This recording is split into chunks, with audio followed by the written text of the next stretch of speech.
नमस्कार सर्वांना, Rupali delicious kitchen मध्ये आपलं स्वागत आहे। आज आपण शेवग्याचं सूप बघणार आहोत। एकदम छोटे मुलं असतात ना, म्हणजे 6 महिन्यापासून पुढे ज्यांना आपण फूड द्यायला थोडं थोडं फूड द्यायला चालू करतो, त्या मुलांना पण आपण हे सूप देऊ शकतो आणि ते कसं द्यायचं ते पण सांगते मी पुढे। आणि वयस्कर लोकांसाठी पण खूप पौष्टिक सूप आहे, ज्यांना जेवण वगैरे जात नाही आणि उन्हाळ्यात पण तोंडाला चव नसते, त्यामुळे आपण पटकन करून पिऊ शकतो आणि खूप हेल्दी आहे, सगळ्यांसाठी हेल्दी आहे।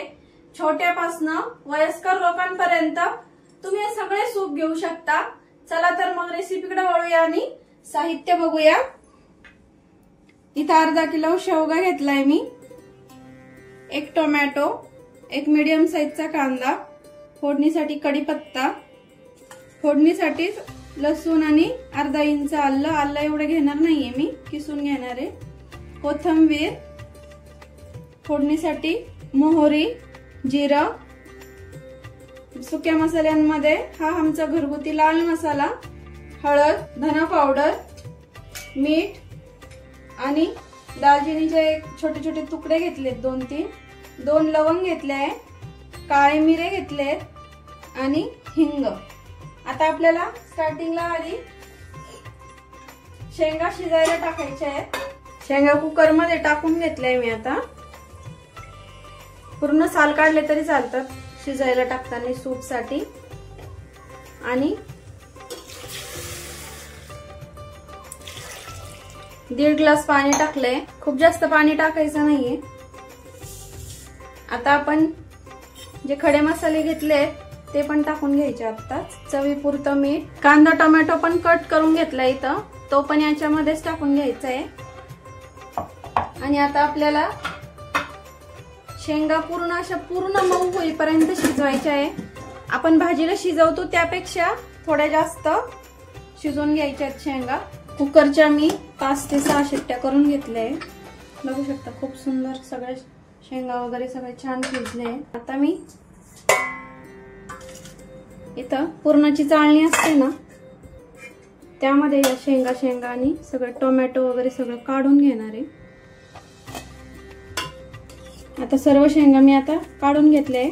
आपल्याला आता गरम गरम असतानाच अशा फोडून घ्यायच्या आणि याचा जो गर आहे तो सर्व या चाळणीतून आपल्याला काढून घ्यायचा आहे।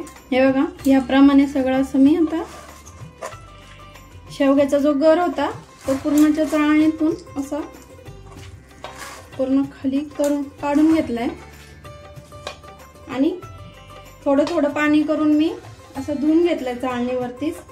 तर मी अंदाजे अर्धा ते पाऊण ग्लास पाणी वापरलंय। नंतर पुन्हा तुम्हाला किती सूप करायचं आहे त्याप्रमाणे तुम्ही पाणी वापरू शकता। आता आपलं हे सगळं यातलं गर काढून झालंय।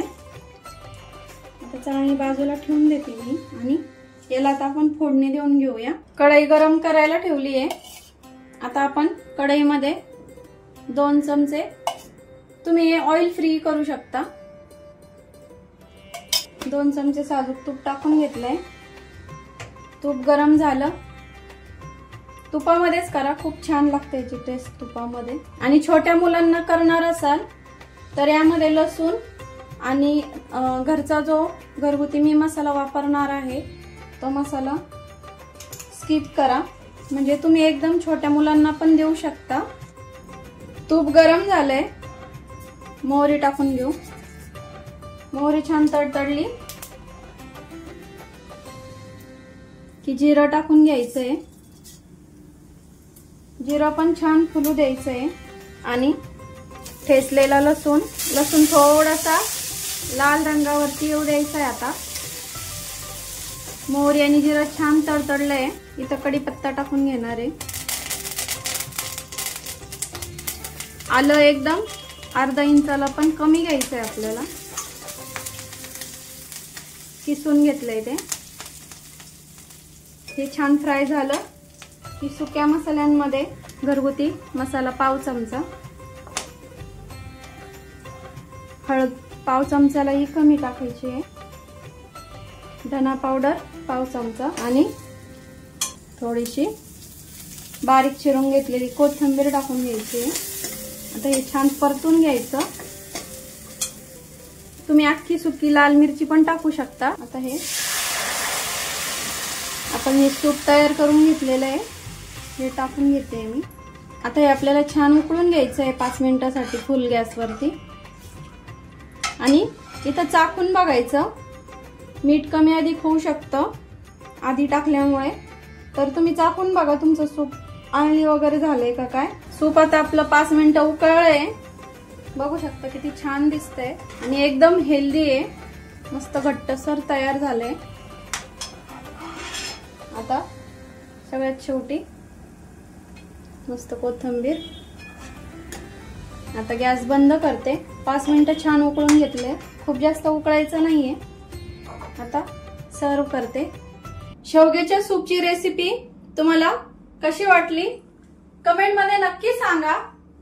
खूप हेल्दी सूप आहे, तुम्ही नक्की ट्राय करा।